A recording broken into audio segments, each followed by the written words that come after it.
Have you ever wondered why the creator of the universe chose to live, not in a palace, not on a mountain of marble, but in a tent? A tent built by wanderers in the middle of a desert more than 3,000 years ago. A tent where, according to ancient accounts, God himself descended to speak with men. This is the story of the Tabernacle, a portable dwelling designed not by human imagination, but by divine instruction, a structure so precise, so symbolic, that even today archaeologists, engineers, and theologians still struggle to understand its full meaning. Sunrise over mountain, scene 1. The tent in the desert. Imagine the endless sands of the Sinai desert. The air trembles with heat. The horizon blurs into light. And there, among 2 million travelers, a single structure stands, gleaming beneath the sun. Its walls are not of stone or mud, but of fine linen, white and radiant.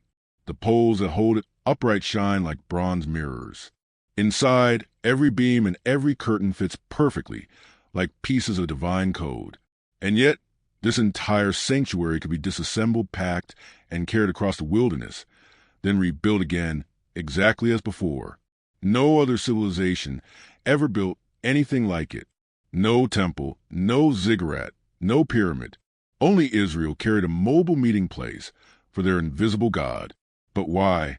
Why would an all-powerful creator choose something so fragile, so temporary, to reveal his presence?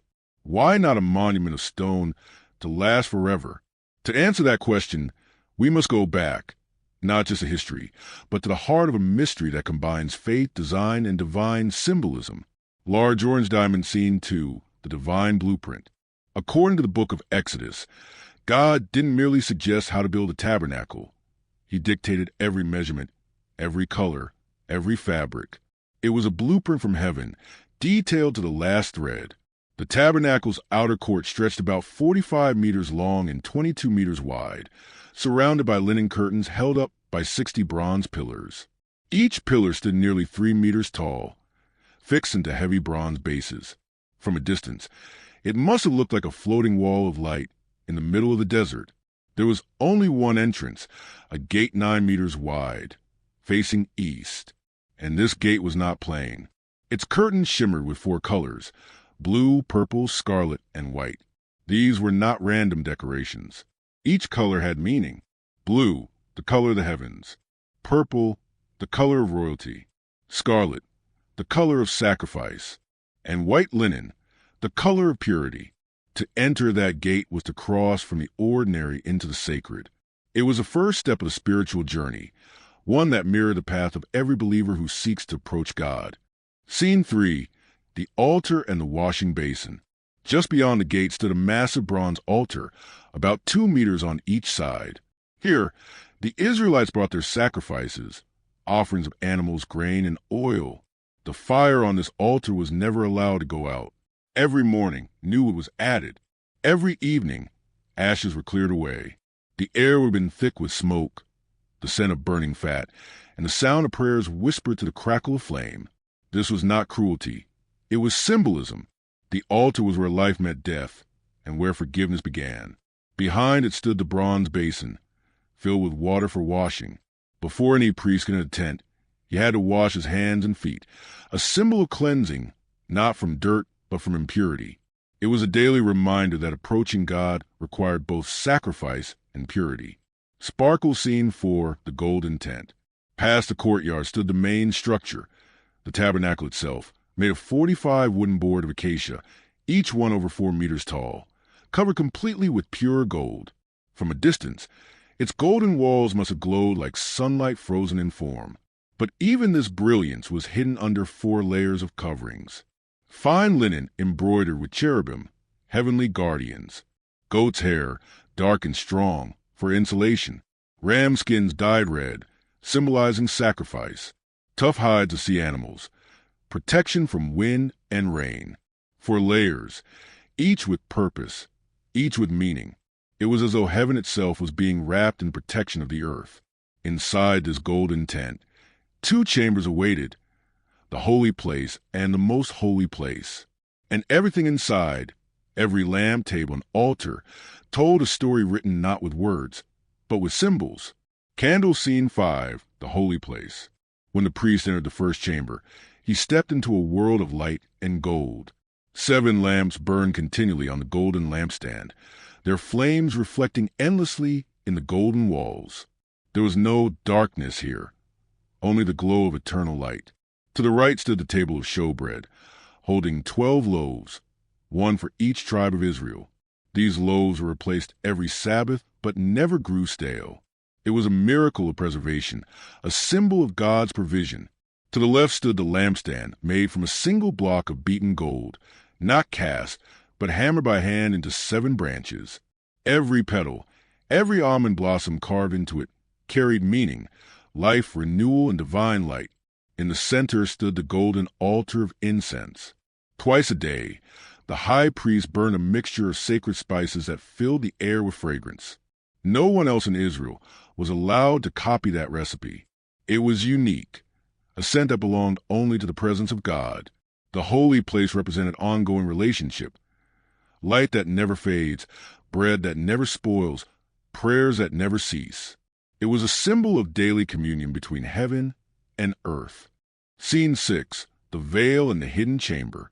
At the far end of the room hung a massive curtain. The veil, woven with the same colors as the entrance, blue, purple, scarlet, and white, but embroidered with cherubim.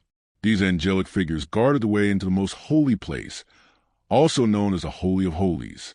Behind that veil rested the most mysterious object of the ancient world, the Ark of the Covenant, a golden chest that contained 3 sacred items: the stone tablets of the 10 Commandments, the rod of Aaron, which had miraculously blossomed overnight, and a golden jar of manna, the bread that fell from heaven. Above the ark's lid stood 2 golden cherubim facing each other, their wings touching in the middle. And it was said that the voice of God spoke from that space between the wings, a voice that guided Moses and the nation of Israel. But no one could enter that room except the high priest, and only once a year, on the Day of Atonement. Before entering, he tied a rope around his ankle, so if he died inside, his body could be pulled out without anyone else entering. For inside that chamber, the presence of God was so intense that even a single act of disobedience meant instant death. Dove, Scene 7, the purpose behind the pattern. The tabernacle was more than architecture. It was theology in physical form. Every object, every ritual, every measurement represented something eternal. It was a portable prophecy, foreshadowing redemption, purity, and the coming of a greater dwelling, not made by human hands. For 40 years, this sacred tent moved with Israel through the wilderness. Whenever the pillar of cloud rose, the priest dismantled the tabernacle and followed. Whenever it stopped, they rebuilt it exactly as before. It was a mobile covenant, a constant reminder that God was not confined to temples, but walked with his people wherever they went. And that is where our story truly begins. Because what lies beyond the veil, and what happened when the ark itself was moved, would change everything about how humanity understood the presence of God. Backhand index pointing right in the next part. We'll step deeper inside this mystery, exploring how the daily rituals, the sacred objects, and the ancient laws all pointed towards something far greater than the desert itself. The mystery of the tabernacle. Sunrise over mountain, Scene 8. The daily rhythm of holiness. Imagine the desert at 4 a.m. While 2 million people still sleep under the vast night sky, Aaron, the high priest, rises. His steps are careful, deliberate. He approaches the bronze basin, washing his hands and feet, not merely to cleanse himself of dust, but to symbolically purify his spirit. Every movement in the tabernacle had meaning. Every gesture, every ritual, a step toward communion with the divine. The fire on the altar had to burn continually. Even during travel, the Israelites transported embers alive, ensuring the sacred flame never faltered. 2 lambs were sacrificed every day, one in the morning and one in the evening.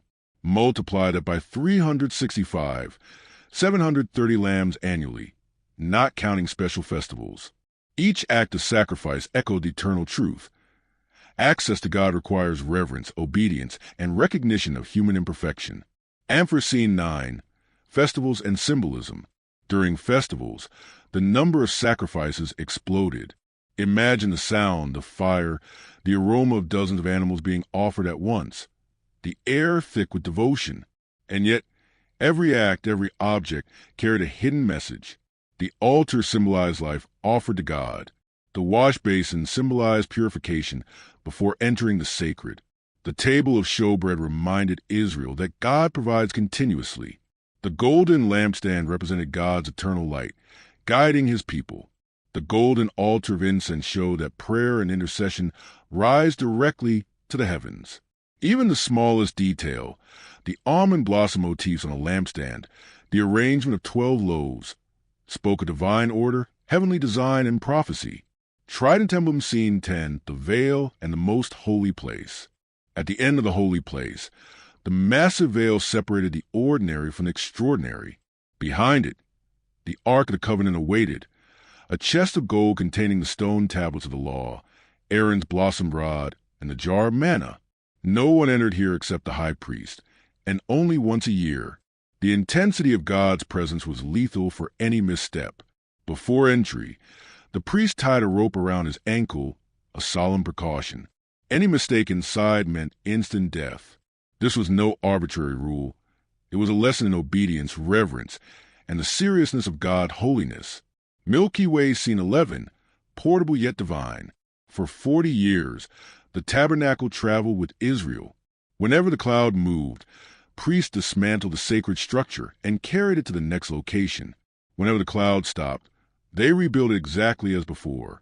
Consider the logistics. Tens of thousands of pounds of gold, silver, and bronze, intricate linens, sacred spices, and ceremonial objects, all transported across a hostile desert. Yet, despite its mobility, nothing was lost, damaged, or misplaced. The design itself reflected a deeper truth. God's presence is not confined to walls of stone. He walked with his people in tents, in motion, and in humility, teaching Israel that holiness is not about grandeur, but about obedience and heart. Large orange diamond scene 12, theological significance. Every ritual, every object, foreshadowed the coming Messiah and the ultimate covenant. The high priest entering once a year symbolized the need for a perfect mediator between God and man. The bread of presence anticipated the eternal provision of God. The golden lampstand reflected Christ as the light of the world.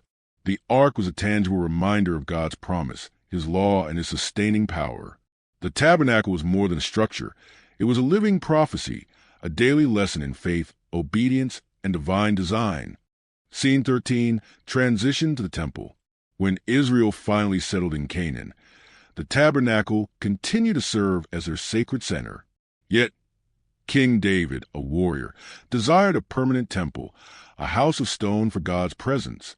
He gathered materials, planned, and prepared, but God said no. Why? Because the temple must be built by peaceful hands, not by a warrior drenched in blood. God had a plan. Solomon would build the first permanent temple, uniting the sacred objects under one roof, continuing the spiritual legacy of the tabernacle in a new, immovable form. The tabernacle, portable and temporary, had fulfilled its purpose, guiding a wandering people toward their destiny, teaching them principles of holiness, worship, and divine order. Link Scene 14, the enduring lesson. Even today, the tabernacle speaks. God's presence is deliberate, precise, and holy. Worship requires preparation, devotion, and respect. The sacred can move, adapt, and accompany his people wherever they go. Every priestly act, every ritual, every sacred object pointed to a deeper reality. God dwells with his people, not in grand monuments, but in obedience, reverence, and faith. And that's the bridge to what comes next, the Temple of Solomon, where God's presence would rest in a permanent, magnificent house, bringing together centuries of sacred design, ritual, and divine mystery. The mystery of the tabernacle. Glowing star scene 19, from the tabernacle to the temple. As the Israelites finally settled in the promised land, the tabernacle had completed its journey. 40 years in the wilderness, traveling, dismantling, and rebuilding, it had guided a wandering people toward holiness and understanding of God's presence. But the story did not end there. King David, inspired by a vision of permanence, longed to build a house of stone for the Ark of the Covenant. He gathered gold, silver, cedar wood, and precious stones, treasures worthy of God. Yet, God reminded David, this temple must be built by hands of peace, not a warrior's hand steeped in blood. The plan was already in motion. Solomon would build the first permanent temple, a magnificent, immovable sanctuary where God's presence could dwell forever. Classical building scene 20, uniting the sacred objects. Solomon's temple was not just a building. It was a culmination of 40 years of divine instruction. The ark, the golden lampstand, the table of showbread, and the altar of incense were reunited in a permanent structure, every object carefully positioned, echoing the order of the tabernacle. This unification symbolized more than physical arrangement. It represented the unity of God's people, the fulfillment of divine promises, and the eternal nature of God's covenant. The portable tabernacle had taught obedience, reverence, and attention to detail. Now, in the temple, those lessons were set in stone and gold, a lasting reminder of God's enduring presence among his people. Sparkle Scene 21. The temple as a culmination of God's plan. The Temple of Solomon was 3 times larger than the tabernacle, built from cedar, stone, and gold. Its walls and chambers were designed to reflect God's glory, the divine order, and the sacred rhythms of worship perfected in the desert. Every ritual, every priestly action continued the lessons learned in the wilderness. Holiness is not casual. It demands preparation, focus, and reverence. Worship is both personal and communal. It unites a people under God's covenant. God's presence can be manifested both in mobility and permanence. First in the tabernacle, now in the temple. The transition from movable tent to permanent temple symbolized a spiritual evolution, from wandering to rest, from temporary guidance to lasting presence, from preparation to fulfillment. Scene 22, enduring lesson for today. Even now, the story of the tabernacle and the temple speaks to us. God's presence requires intentionality and focus. Sacred spaces, whether physical or spiritual, reflect order, reverence, and care. Obedience, ritual, and devotion are timeless pathways to divine communion. The tabernacle reminds us that even in our journey, God is present, portable, adaptable, guiding us with wisdom. The temple reminds us that, ultimately, God desires a lasting relationship built with care, obedience, and love. In this story, we see the continuity of God's plan, the careful orchestration of rituals and symbolism, and the invitation for humanity to engage with the sacred in both awe and intimacy. And this is only the beginning.